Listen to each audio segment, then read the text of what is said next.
Assalamualaikum warahmatullahi wabarakatuh. Halo, perkenalkan nama saya Mary Rahma Paramita dengan NIM 230201444105 dan teman-teman saya di kelompok 2 akan menjelaskan salah satu materi di mata kuliah filsafat, yaitu materi makna filsafat dan pemikiran tokoh. Yuk simak video ini. Pada zaman ini, abad ke-6 sebelum Masehi, muncullah para pemikir-pemikir atau filsuf alam yang selalu mempertanyakan asal-usul alam.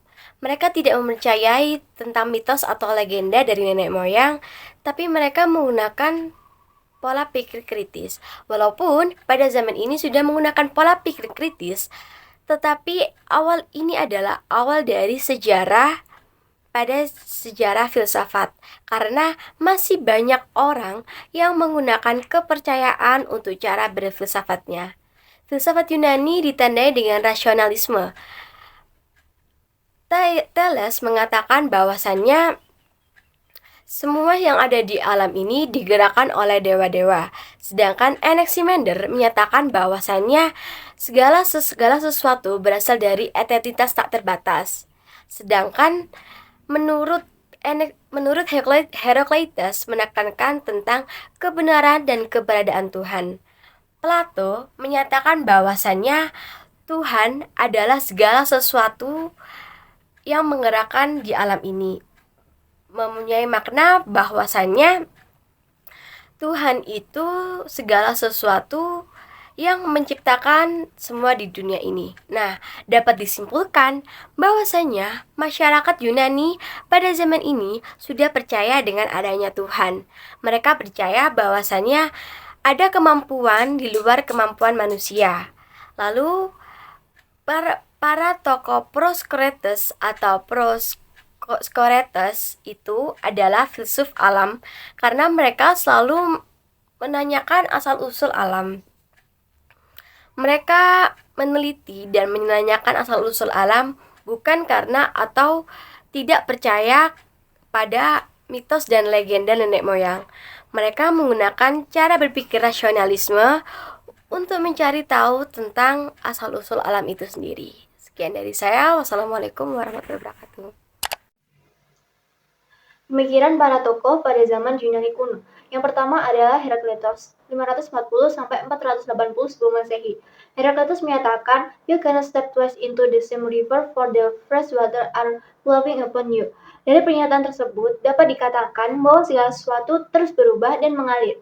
Heraclitus merupakan tokoh filsafat Yunani yang sangat penting karena penekanannya pada konsep perubahan. Yang kedua adalah sofisme, kurang lebih 375 Masehi. Sofisme mengajarkan bahwa manusia adalah standar segala sesuatu. Dalam filsafatnya, tidak ada kebenaran yang absolut, kebenaran relatif dan sementara. Contoh pengikut dari sofisme adalah Hippias dan Gorgias. Yang ketiga adalah Zeno 490-430 sebelum Masehi. Aristoteles menyatakan bahwa Zeno mengembangkan dialektika, sebuah metode argumentasi yang berawal dari hipotesis dan menghasilkan sebuah kesimpulan. Zeno menegaskan bahwa gerak adalah ilusi. Zeno menyajikan anak panah untuk menyoroti aspek paradoks gerak. Meskipun secara logika dapat dianggap diam pada setiap titik dalam perjalanannya, padahal pengalaman empiris kita menunjukkan bahwa anak panah adalah gerak. Perkenalkan, nama saya Gladista Putri Dewi Gumilar dari kelompok 2 yang akan menjelaskan tentang zaman Yunani Klasik. Zaman Yunani Klasik sendiri berlangsung selama 200 tahun di tahun ke-5 sampai ke-4 sebelum Masehi. Di tahun tersebut banyak sekali tanah Yunani Klasik yang jatuh ke tangan Persia. Namun, tak lama setelah itu, tanah tersebut kembali lagi. Selain menjadi landasan peradaban Barat, pada zaman ini mempunyai banyak sekali dampak negatif bagi Romawi dan cendekiawan terkenal di bidang politik, sains, arsitektur, filsafat, teater, dan astrologi pada zaman ini. Tulisan-tulisan awal Yunani Klasik tidak fokus mempelajari kosmos, melainkan mempelajari manusia.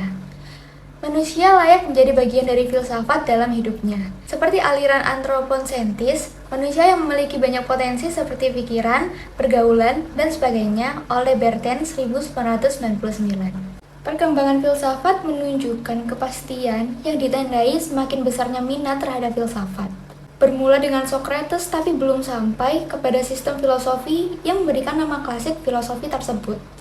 Sistem ajaran baru filosofi baru dibangun Plato dan Aristoteles dengan ajaran Socrates. Masa filsafat klasik yang dimaksud adalah masa Plato, Socrates, dan Aristoteles.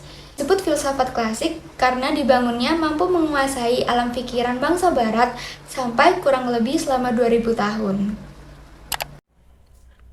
Perkenalkan, nama saya Aprilia Arialhoni. Di sini saya akan menjelaskan tentang pemikiran para tokoh di zaman Yunani klasik. Pemikiran pertama dari Socrates. Filsafatnya ditujukan untuk membentuk moral yang baik bagi tiap individu. Ia mementingkan etika untuk mendapatkan kebajikan. Tujuan hidupnya adalah membuat jiwa sebaik mungkin hingga tercapai kebahagiaan yang sempurna. Menurutnya, keutamaan adalah pengetahuan. Lalu kemudian disusul dengan pemikiran dari tokoh kedua, yakni Plato. Plato memiliki nama asli Aristokles yang berusaha mengadakan penyelesaian filsafat Herakleitos juga Parmenides, yaitu yang berubah dan yang tetap juga yang bergerak. Menurutnya, yang berubah dalam pandangan Herakleitos itu ada di dunia pengalaman, sedangkan yang tetap dalam pandangan Parmenides itu ada di dunia ID. Di dunia ID adalah realitas yang sebenarnya, sedangkan di dunia ini adalah bayangan.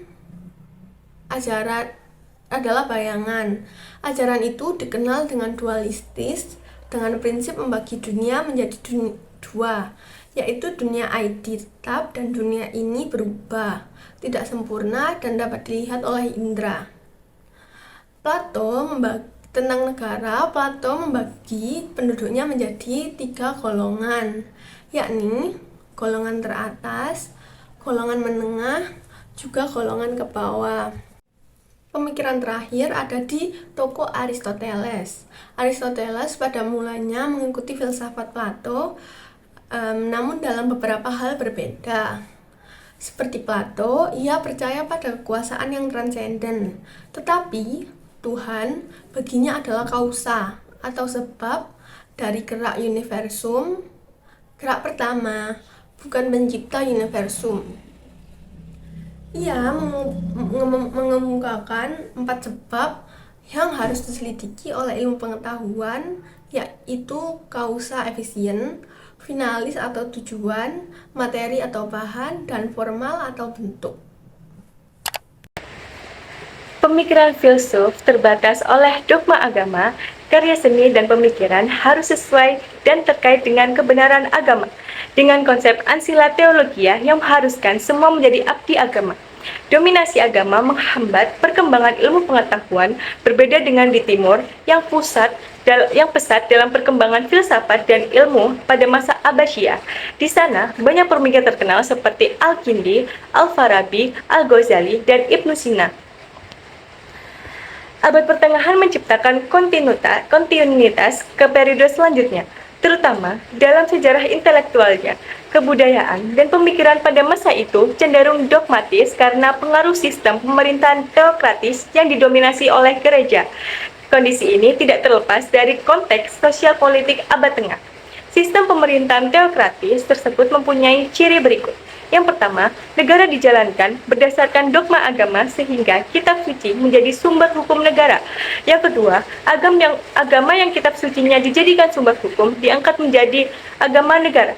Dan yang terakhir, pemimpin negara didominasi tokoh-tokoh agama atau yang disebut dengan ulama. Pemikiran para tokoh yang pertama, St. Augustine, mencakup pengaruh Plato dan fokus pada Tuhan serta Kristen sebagai sumber kebenaran. Ia mempertanyakan apakah kebenaran hanya dapat diwahyukan melalui iman atau dapat ditemukan melalui rasio. Baginya, rasio dan iman keduanya terkait dalam jalan tujuan mencapai Tuhan. De Civitatis Dei merupakan karya utamanya. Yang kedua, Thomas Aquinas, Puncak pemikiran filsafat, semua pemikirannya juga ditujukan pada teologi sesuai tuntutan zaman. Meskipun mengakui otonomi filsafat, ia menyintesiskannya dengan teologi dalam karyanya seperti Summa Contra Gentiles dan Summa Theologia. Baginya, pemikiran filsafat yang kedudukannya diletakkan di bawah teologi diberi tugas yang bertujuan untuk mendamaikan kebenaran perwahyuan dan wawasan filosofis serta memberikan dasar rasional pada ajaran Kristen. Sekian dari kelompok kami. Wassalamualaikum warahmatullahi wabarakatuh.